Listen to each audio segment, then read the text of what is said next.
জয় গৌর জয় নিতাই। বন্ধুরা, আমরা এখন চলে এসেছি ঢাকা দক্ষিণে গোলাপগঞ্জ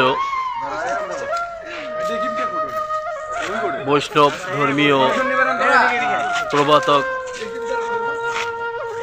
শ্রী চৈতন্য মহাপ্রভুর আদি পৈতৃক নিবাস। গৌরাঙ্গ মহাপ্রভুর এই কলিতে আবির্ভাব না হলে আমরা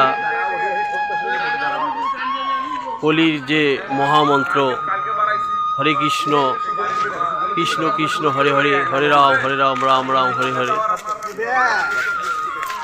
এই মহামন্ত্রটি আমরা পেতাম না। সেই চৈতন্য মহাপ্রভুর আদি পৈতৃক নিবাসে আমরা চলে এসেছি। এটি সিলেটে ঢাকা দক্ষিণ গোলাপগঞ্জে এই মন্দিরটি অবস্থিত। আর এই মন্দিরেই সারা বাংলাদেশের ভক্তরা আসেন এই চৈতন্য মহাপ্রভুর আদি পৈতৃক নিবাস মন্দিরটি দেখার জন্য। শুধু বাংলাদেশ নয়, ভারতসহ পৃথিবীর বিভিন্ন দেশ থেকে ভক্তরা ছুটে আসেন এই মন্দিরটি দেখার জন্য।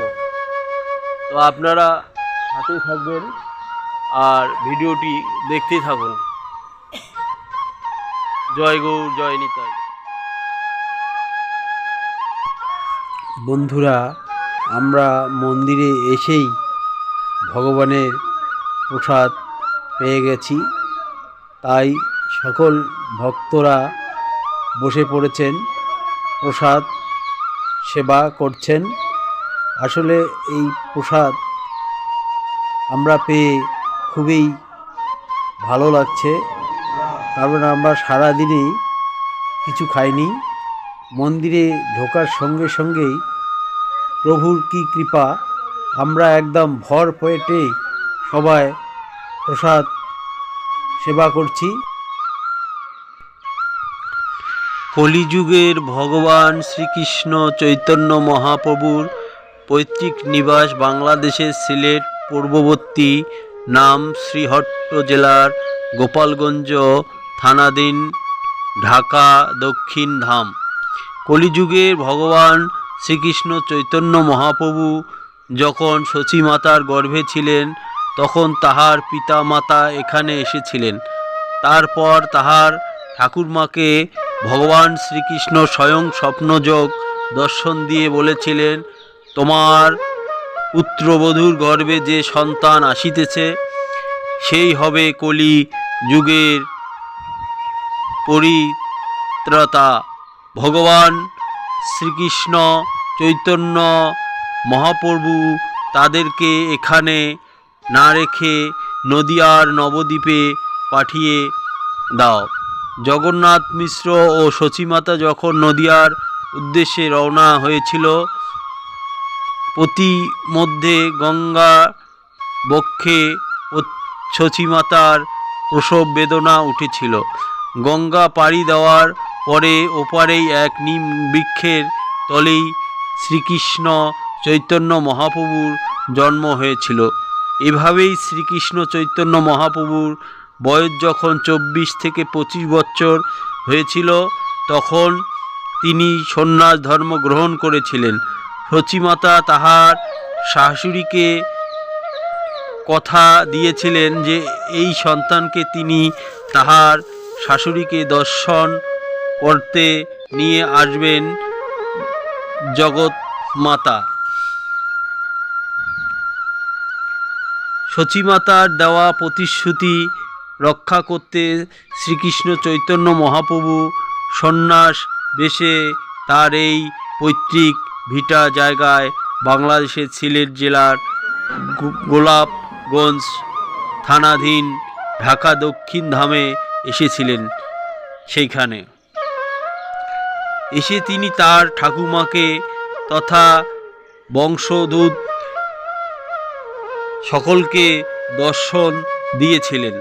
ঢাকা দক্ষিণ মানে যমের দক্ষিণ দ্বার বন্ধ। এখানকার ধূলি অঙ্গে মাখলে, দর্শন করলে তাহার যমের দক্ষিণ দ্বার চিরকালের জন্য বন্ধ হয়ে যায়।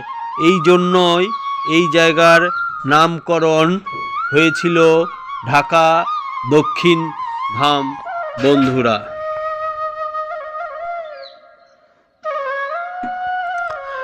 বন্ধুরা, শ্রী চৈতন্য দেবের দাদা শ্রী উপেন্দ্র মিশ্রের বাড়ি ছিল ঢাকা দক্ষিণের মিশ্রপাড়ায়, যেখানে তার পিতা শ্রী জগন্নাথ মিশ্র এবং মাতা শশী দেবী বিবাহ পরবর্তী সময়ে বসবাস করতেন।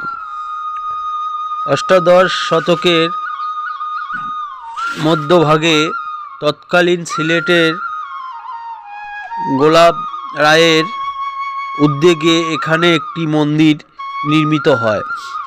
এটি হিন্দু ধর্মাবলম্বীদের নিকট একটি ঐতিহাসিক তীর্থস্থান হিসেবে পরিচিত। প্রতি বছর এখানে তীর্থস্থান পরিদর্শন অসংখ্য পর্যটক ঘুরতে আসেন এই ঢাকা দক্ষিণ শ্রী চৈতন্য মহাপ্রভুর আদি পৈতৃক নিবাসে। বন্ধুরা, আপনারা ভিডিওটি দেখতে থাকুন, আশা করি অনেক ভালো লাগবে আপনাদের। আর আমার এই ছোট্ট চ্যানেলটিকে লাইক, শেয়ার, কমেন্ট করবেন। আর যারা নতুন বন্ধুরা ভিডিওটি দেখছেন তারা চ্যানেলটিকে সাবস্ক্রাইব করে নেবেন। সবাইকে অনেক অনেক ধন্যবাদ। জয় জয় শ্রী শ্রী রাধে কৃষ্ণ প্রেমানন্দে। হরি হরি বল হরি।